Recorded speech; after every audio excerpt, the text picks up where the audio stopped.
Hey, this is Terrence Cummins, aka the Music Master here in lovely Tupelo, Mississippi, home of Tupelo Music Academy. I have a very special guest with us today, Tupelo High's band director, Mr. Thrasher. Hey everyone.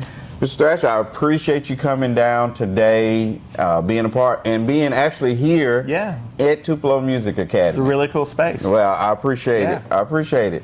So, I reached out to him. I wanted to interview him for our Music is Life podcast, the M Tribe, the community, just to provide some gems for our community. And he was very nice throughout this transition of weather to come on down and be a part of our Music is Life podcast. So we're going to jump on in. We have a 5 for 5, and but before we get into that, Mr. Thrasher, for those who don't know you in our community, introduce yourself and then tell a little bit of how you got into music and how you got to where you are. Okay. So my name is Dustin Thrasher. I'm a native of Ripley, Mississippi. Went to Ripley High School, and that's kind of where my love for instrumental music, especially, I've always kind of been into music, and I sang in choirs and things like that. So music has always been something that I enjoyed participating in. I was in a little singing group in Ripley. We thought we were hot stuff, you know, a bunch of little 8, 9-year-olds running around singing with a microphone, you know, at different fairs and talent shows and stuff. So we thought we were hot stuff. But I've always really enjoyed music. When I was at Ripley High School, I was fortunate to have some really good band directors. I had Robert Plunkett, name drop him. I also had Sam Cunningham. Was a really those guys were both really big influences in my love for band, love for instrumental music, love for teaching. And, you know, I was fortunate enough, Mr. Plunkett went to Northeast Community College. When he retired from Ripley, I got to go be his student again in a very different setting, which was really cool. And I went to Ole Miss, had David Wilson, another huge influence. So I've really been very fortunate to have some really cool mentors, some really good mentors that come from all different backgrounds and things like that really instilled not only a love for music, but a love for sharing music and teaching music. You know, that's kind of the other side that you have to have as well. You had that backbone. Those teachers who were there a long time. I was fortunate to have Floyd Stevens, and then go to that with Mr. Eason and Dr. Patrick, and those people were. I know Mr. Stevens was at Tupelo High for a very long time. I think 43 years was his number. Yeah, he was there a while. Well, my dad said he was there when he was there, and so I was like, man. But those people were very influential, and I know Mr.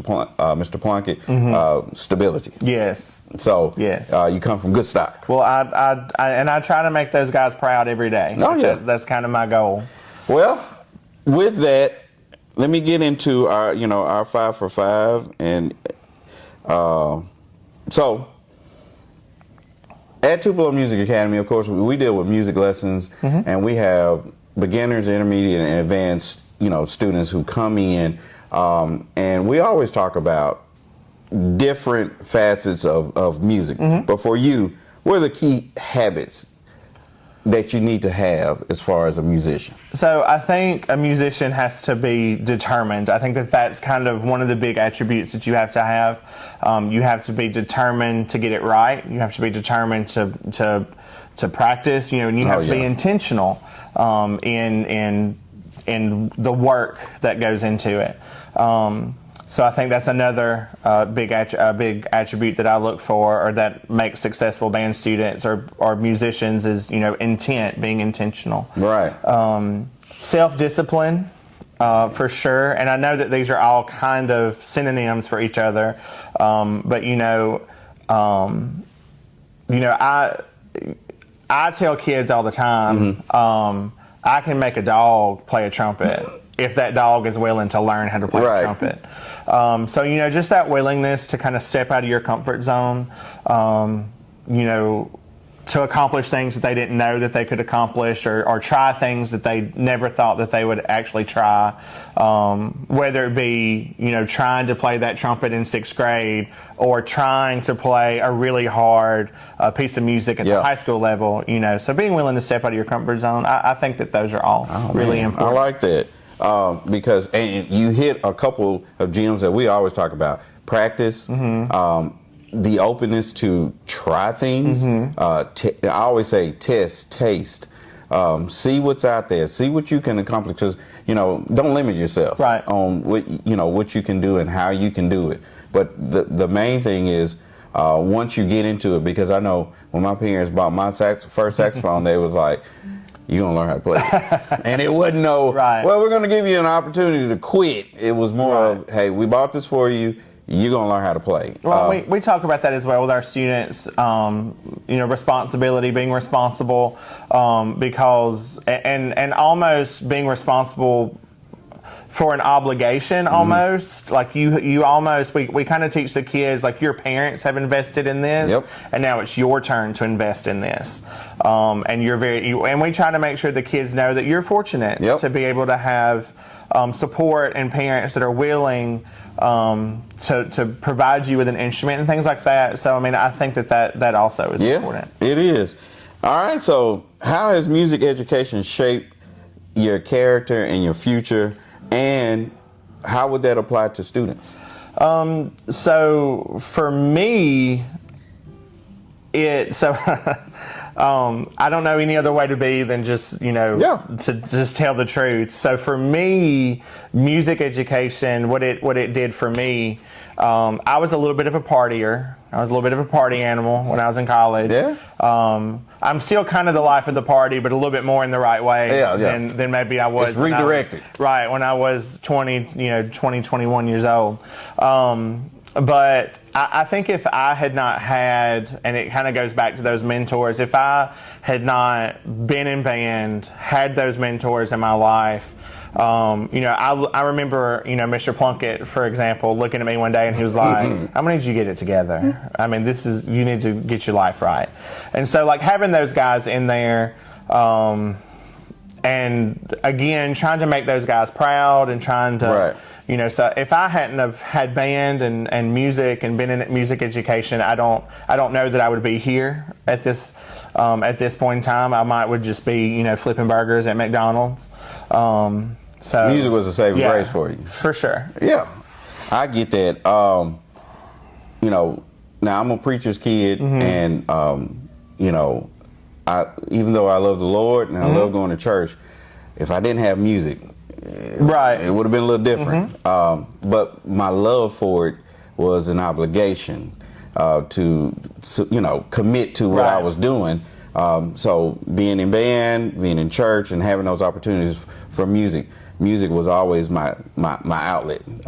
Even good or bad, it was my outlet. So I get where you are on that part. Well, and also for me, it was an opportunity to be able to go to college. I really relied on those band scholarships to be able to get an education. So it really paid off to be, in music ed, or be a musician and be involved in that instrumental music, so that I could get an education. I came from, I don't want to say poor. I didn't, live in a shack or anything like that. It wasn't so much that, but my family, like just about any other family, they were blue collar, and it was paycheck to paycheck. And so I don't know that my parents could have supported, the tuition at Ole Miss if they had to pay that out of pocket. So, it also provided me with a lot of really cool opportunities. Yeah. Well, I always said, it gave me a chance to go to school, but I love football. So I was actually able to go to football games free. So that was, it was perks. I got my perks up in there. But yeah, music, a definite avenue for, because I think some of our kids kind of they get started, and they don't know where they can go. Anything that I've been blessed to do as far as travel or opportunities have come through music. Sure, me too. So it's a blessing to have that. What advice would you give younger musicians who dream of maybe going to high school band or even beyond? So for us, the best advice I've got for you is to just be coachable, be teachable, and try really hard. You know, we never look at a kid that is working their tail off and say, oh no, you don't have a place here. You know, it's you may not be first chair, Right. but if you're working hard, man, you come on. Yeah. Like, we'll take you, you know? So I think that's kind of the best advice I've got, is just to try, be teachable, be coachable, because that goes a long way. It does. Because it may be one of those things where you don't get it at first, and it may take you a little bit longer to kind of get where you want to get.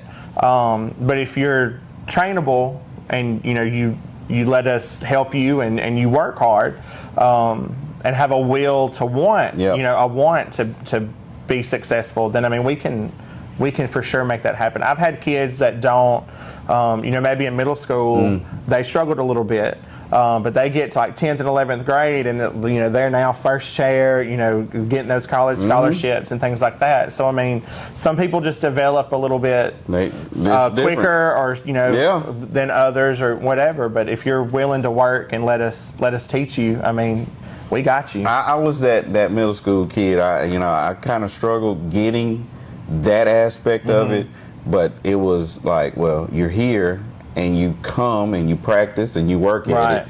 But over time, that started to compound, and it helped me. But going back to being intentional and putting in the work helped me along the way. So we always encourage our students. This is a road that doesn't happen overnight. Sure. When you speak to your kids, how do you speak to them? Because, you know, frustration comes in with, I'm not getting it fast enough. How do you address that? So we always try to be as positive as possible with those kids that are getting a little bit frustrated. You know, and I tell them exactly what I just told you. Like, some people just develop quicker than others. Yep. And that's okay. There's nothing wrong with that. Just, you know, trust in the process. Just keep doing what you're doing, and it will eventually happen. It just may not happen today. It may not happen tomorrow. And I think you and I had kind of talked a little bit about social media earlier being a really good thing, and it is.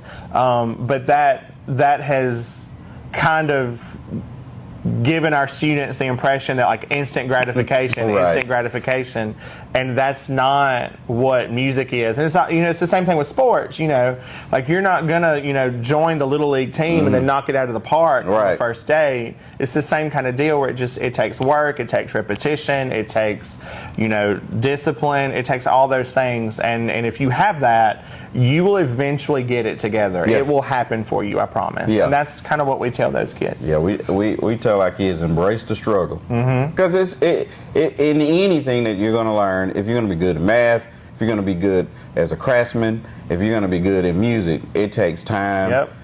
Just stay the course, stay diligent. It's going to pay off, but it definitely takes time, and that's something that sometimes the students understand, but the parents don't understand. So we have to tell the parents as well. Hey, it takes a little time to get there. I had a parent in a couple of days ago, and I said, me and my siblings, you know, we wasn't good at all. And my mom cheered us on as if I was Davis Hammer going to Branford Marsalis, which kept me wanting to go. So having that encouragement, but her understanding, hey, it takes time for him to develop.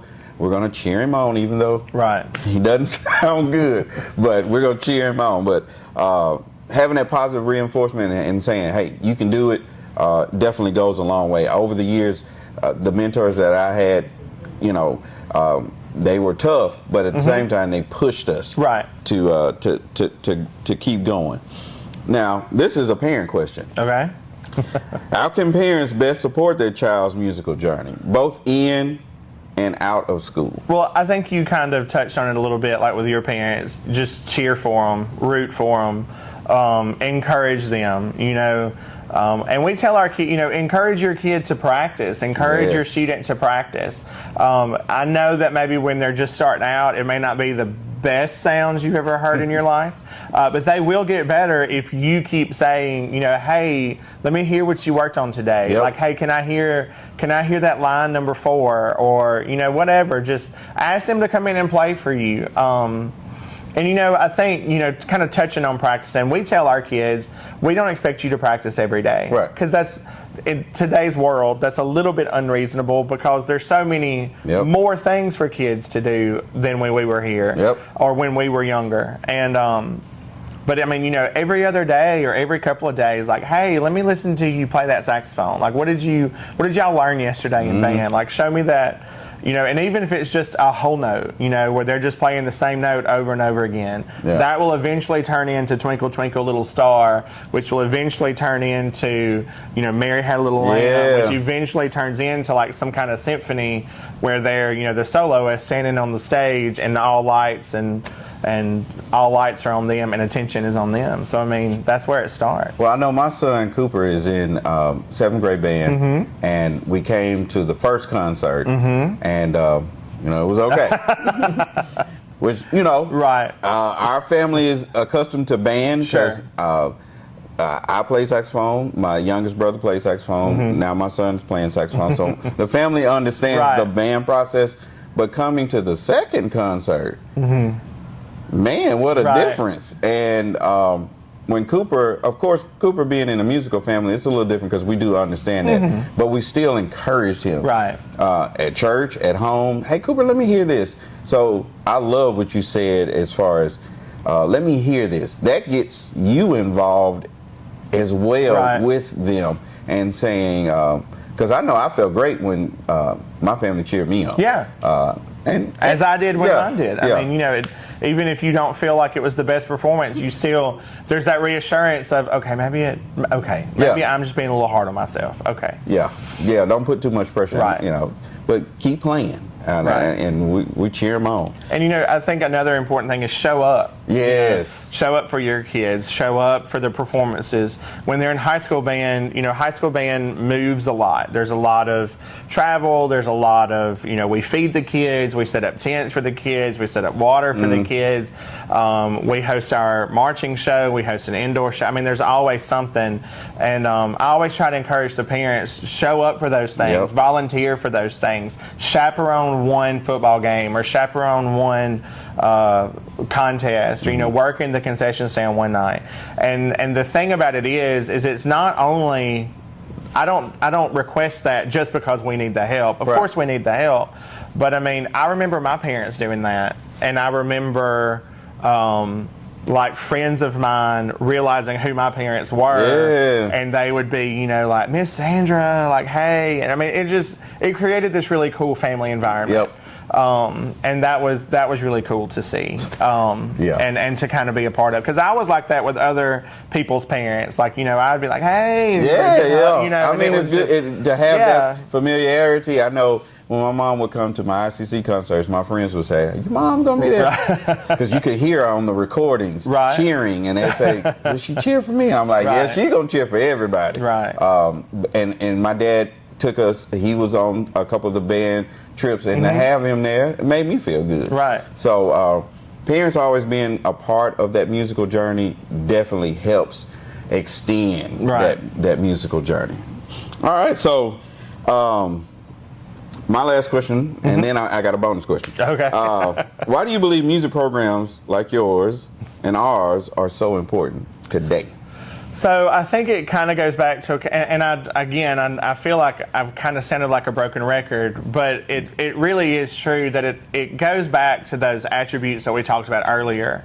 I tell my kids all the time, not everybody in here is going to be a band director. Not everybody in here is going to even play when they leave, high school. They may, they're going to go do other things. You're going to be a doctor. You're going to be a lawyer. You're going to be whatever.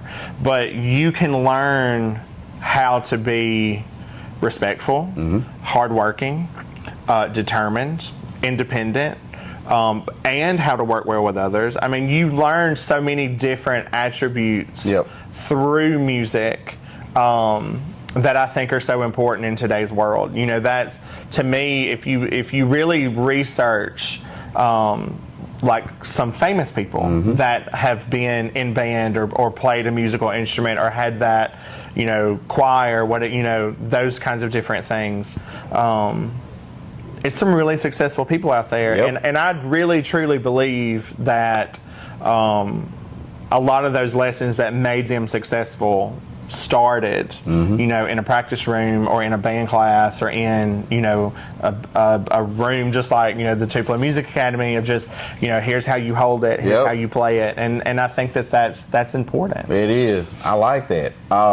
So we have families that are in various different bands, and over time, here's a band question. Okay. Oh my. Well, it's more of, okay, we're ending the year right now. Right. We're getting ready to go into summer. Okay. And people that I know always call about instruments, what to buy, how to buy. Okay. What would you advise parents on as far as when they're getting ready? I'm a first-time band parent. How do I do this? The best advice I have for you is do not go to Amazon.com.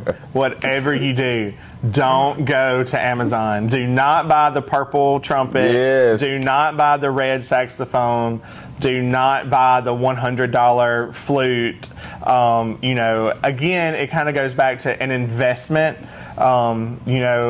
There's some really good, you're looking for some really good, some really good brands, Yamaha, Pearl, Selmer. Selmer, things like that. Excuse me. No, you're good. That will really, be a good investment that your student can use for a couple of years. We've seen it year after year where, they bring in the pink flute. They're like, look, Mr. Thrasher, yes, my flute's so pretty. And then literally in 2 weeks, it's like, my flute don't play. And I'm like, baby, there ain't nothing I can do. Yeah. So, I think, again, investing, and there's many ways to do that. Yep. There's used instruments out there that have, we have a really good relationship at Tupelo with Amara Music out of Memphis. They come down and offer, rental programs and things like that. We also are very fortunate here in Tupelo, or even in North Mississippi, to have the saxophone place over on Jackson. Those guys have some really good horns, and they know how to clean them up and fix them and get all the dents out if it's a used horn. I've seen them take a trombone that was literally ran over and make it look like brand new. And there's no way. Yep. And Facebook Marketplace is also a good place to start, because there's some different, there's a lot of brand programs through here. And I mean, I had a parent the other day want to buy a trigger trombone, a step-up trombone. And I was like, get on Facebook Marketplace. And there was one in Olive Branch, Mississippi, where their kid had graduated and decided not to go on to college band. And she was just, it was a really good deal. So, I mean, that's where I would kind of start. Just do not go to Amazon. Just don't do it. I had another band director said same thing. Exact same Don't thing. do it. Yeah. When they do call, I'll tell them. Right. They'll send it. Hey, what do you think about? No. If the deal seems too good to be true, it's too good to be true. Don't do it. Just don't do it. We had some violin people, and I was like, no. Right.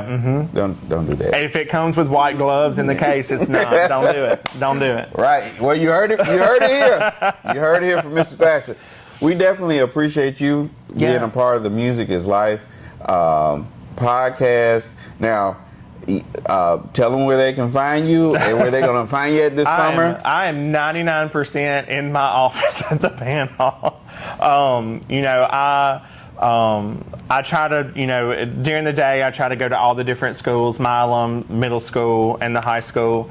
Try to make sure that our band program is thriving. I try to support the other band program. I told him earlier, as a joke, I try to surround myself with people who are more talented and smarter than I am. And, that's definitely what our band staff is here at Tupelo. So I try to just be there to support them. But a lot of times, especially during the summer, you can find me at my office. A lot of times I work all through June, all through July. Okay.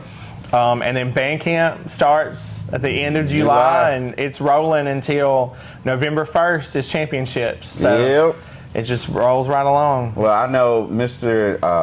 Knox and Miss Hercules did a fantastic job with my son. Yes. I'm very, very pleased. And the 8th grade band, oh man. Wasn't that fun? Man.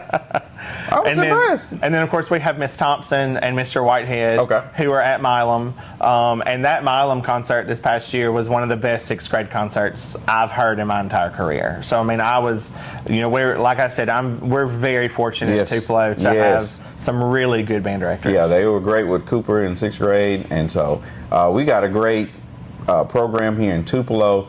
And I wanted to connect with just good people who could bring value to the M Tribe. I appreciate Mr. Thrasher being here.